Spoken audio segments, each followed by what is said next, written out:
ഇപ്പൊ അച്ഛൻ്റെ കാര്യം പറഞ്ഞപ്പോ അച്ഛൻ ഈ അടുത്താണ് മരണപ്പെട്ടു പോയത്. ഒരു ലൈഫിൽ ഒരു ഭാഗമാണ് നമ്മുടെ ഇല്ലാതാവുന്നത്. എത്രത്തോളം ബാധിച്ചിട്ടുണ്ടാവും? സ്വാഭാവികമായിട്ടുണ്ടാവും. പക്ഷെ അശ്വന്തിന്റെ ഒരു ജീവിത രീതി സ്റ്റൈലിയൊക്കെ അശ്വന്ത് ഇവിടെയാണ്, ഒറ്റയ്ക്ക് ഫാമിലി അവിടെയാണ്. അപ്പൊ അതിന്റെ ഇത് ഓവർ ഹീലിംഗ് പ്രോസസ് ഒക്കെ എങ്ങനെയാണ്? അല്ല എല്ലാ അച്ഛൻ കഴിഞ്ഞ 2 വർഷമായിട്ട് അച്ഛൻ എൻ്റെ കൂടെ താമസം.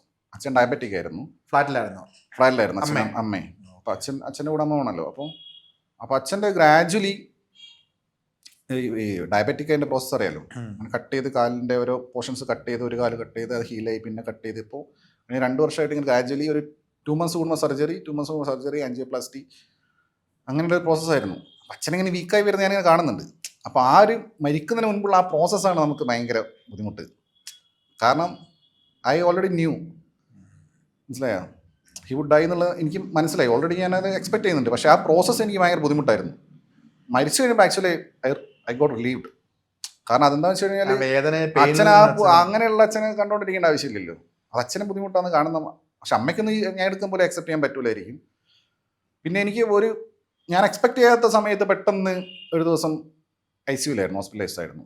അപ്പോൾ പിന്നെ എനിക്ക് പെട്ടെന്ന് ഞാൻ അവരായിട്ട് ഇൻട്രാക്ട് ചെയ്യേണ്ടതായിരുന്നു, കുറച്ചുകൂടി ടൈം സ്പെൻഡ് ചെയ്യേണ്ടതായിരുന്നു. കാരണം ഞാൻ ഇരുത്താണല്ലോ എപ്പോഴും. കൂടുതൽ സമയം ഞാൻ ഒറ്റയ്ക്കല്ലിരിക്കുന്നത്, റൂമിലിരിക്കില്ലായിരുന്നു. അപ്പം പക്ഷെ അന്ന് പിന്നെ അച്ഛൻ സേവായി. പിന്നെ അതിന് ശേഷം ഞാൻ പിന്നെ അച്ഛൻ മരിക്കുന്നതിന് നന്നായി ടൈം സ്പെൻഡ് ചെയ്ത് കൂടുതൽ സംസാരിച്ച് കുറച്ചും കൂടി. അപ്പോൾ പിന്നെ എനിക്ക് പിന്നെ മരിച്ചപ്പോൾ അത്ര റിഗ്രറ്റ് ഉണ്ടായിരുന്നില്ല. പക്ഷെ അന്ന് മരിച്ചിരുന്നെങ്കിൽ എനിക്ക് റിഗ്രറ്റ് ഉണ്ടായേനെ. അങ്ങനെ പിന്നെ അതിനുശേഷം ഞാനത് ഉൾക്കൊണ്ടിട്ടില്ല. ചില കാര്യം നമ്മൾ ആക്സെപ്റ്റ് ചെയ്യാതെ അങ്ങനെ വിടുന്നത് നല്ലത്. അതിനെക്കുറിച്ച് ചിന്തിക്കുന്നില്ല. ചിന്തിക്കും വലിയ ബുദ്ധിമുട്ടുണ്ടാകും. തീർച്ചയായിട്ടും.